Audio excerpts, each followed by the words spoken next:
ধার নিয়েছিল, আর দেওয়ার নামই নেই। আমিও ছাড়ার পাত্র নই, দিয়েছি মামলা ঠুকে। হ্যালো, ফটিকচন্দ্র, ও ফটিকচন্দ্র, বাড়ি আছিস নাকি? আজ্ঞে কর্তা, আছি। সে কবে আমার কাছ থেকে 25 টাকা ধার নিয়েছিলিস? সুদে আসলে তা 500 টাকা এসে দাঁড়িয়েছে। আজ্ঞে কর্তা, অনেক কষ্টে মাত্র 100 টাকা জোগাড় করে তাই নিয়ে মামলা তুলে নেন। 100 টাকা মাত্র? 500 টাকার 1 পয়সাও কম নয়, সে তোকে আগেই বলেছি। আজ্ঞে কর্তা, আমি গরিব মানুষ, অতগুলো টাকা আমি পাবো কোথায়? কোথায় পাবি তা আমি কি করে বলবো?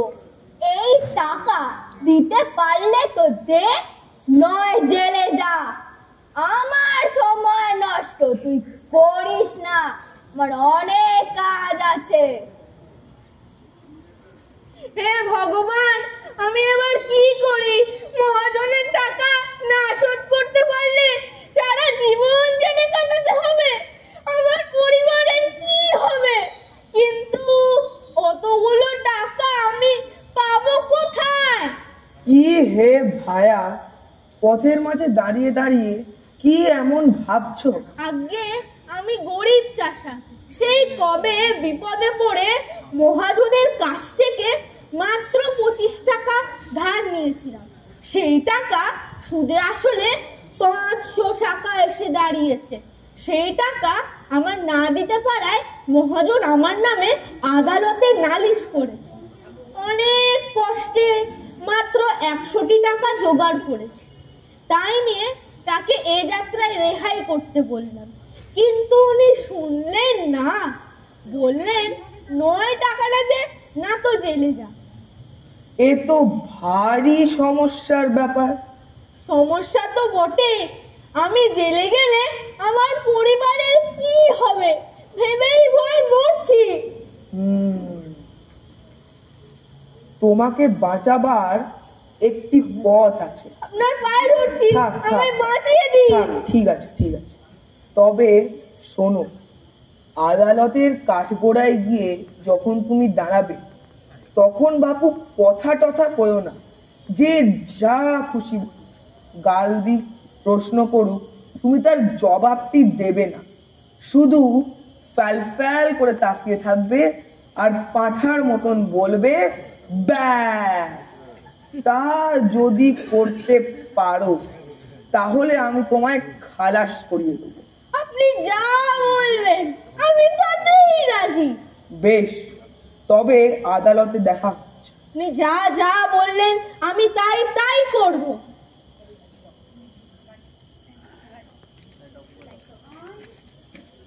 আদালতের কাজকর্ম শুরু হোক। হুজুর, এই বেটা গরিব চাষা আমার মক্কেলের কাছ থেকে 7 বছর আগে 25 টাকা কর্জ নিয়েছিল।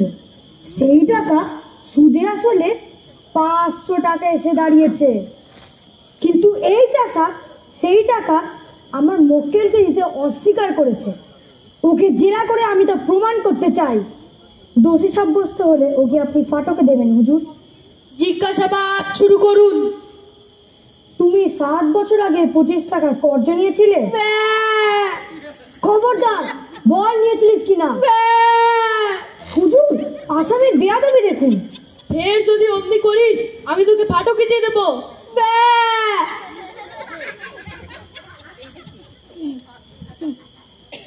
লোকটা পাগল নাকি? আজকের পাগল, সে বহু কালের পাগল, জন্ম অবধি পাগল। ওর কি কোনো বুদ্ধি আছে নাকি কোনো কাণ্ড জ্ঞান আছে? ও আবার কর্জ নেবে কি? কোনোদিন খত লিখতে পারে নাকি? আর পাগলে খত লিখলেই দেখুন দেখুন অত ভাঙা মহাজনটার কাণ্ড দেখুন। ইচ্ছে করে জেনে শুনে পাগলটাকে ঠকাবার মতলব করেছে। এই তো ব্যাপার, এই তো ব্যাপার।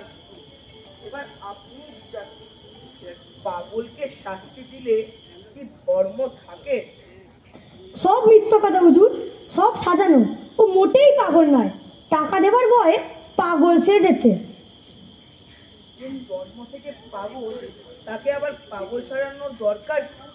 এই বেটা চাষা, সত্যি কথা বলবি কিনা বল, না হলে তোকে সারা জীবন জেলে কাটাতে হবে।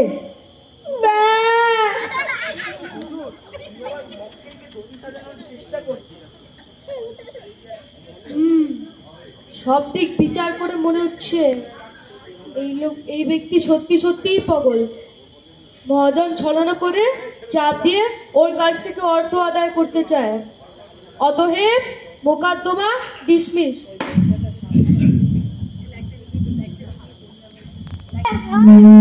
এতগুলো টাকা চলে গেল। আরে আরে কোথায় যাচ্ছিস বেটা ধরিবার চাষা? পাগল সেজে আমার এতগুলো টাকা ফাঁকি দিলি, বুদ্ধিটা ভালোই ফেলেছিস দেখছি। তোর 400 টাকা নয় ছেড়েই দিলাম, 100 টাকা দে। ব্যাস, ভালো হবে না বলছি। আমি জানি তুই পাগল নয়, এখানে হাকিমও নেই আর পেয়াদাও নেই। এখন এই ব্যবসা না করে আমার টাকাটা দিয়ে দে বাবা।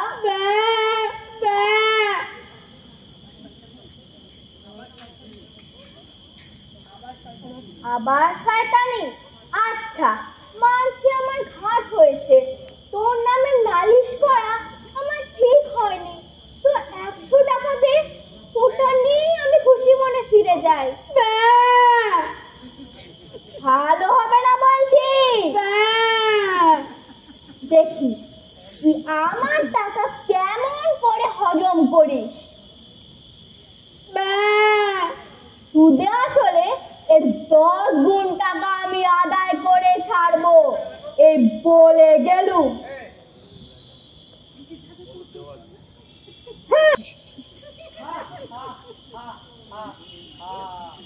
মহাজনকে আচ্ছা জব্দ করা হলো। আমি হলুম কে এই তল্লাটের সবচেয়ে বুদ্ধিমান। আমার সঙ্গে চালাকিতে পেরে ওঠা কি যে সে লোকের কর্ম। আহা, তুমি কোথায় যাচ্ছ? আমার পাওনাটা আমাকে দিয়ে দাও। তোমার সঙ্গে যে 100 টাকা রফা হয়েছিল, মকদ্দমা তো জিতিয়ে দিলাম। আমার পাওনাটা আমাকে দাও। বাপু হে, এসব চালাকি খাটবে না। বারে বোকা চাচা, তুমি আমার বুদ্ধি আমাকেই দেখাচ্ছ। দেখো, হাকিমের কাছে বলে দেব তুমি সত্যিকারের পাগল না। যদি ভালোটা চাও তাহলে আমার পাওনাটা আমাকে দিয়ে দাও। হতভাগা গোমুখ চাষা, তোর পেটে পেটে যত শয়তানি কে জানে। যদি আগে জানতাম তাহলে পোটলা শুধু টাকা আটকে রাখতো।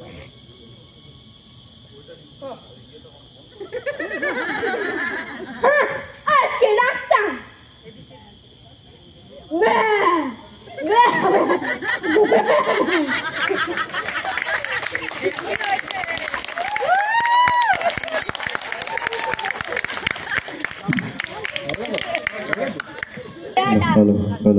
দেবার্য মৈত্র, আর্য ভট্টাচার্য, আরিস দত্ত। খুব সুন্দর হয়েছে, দারুণ হয়েছে।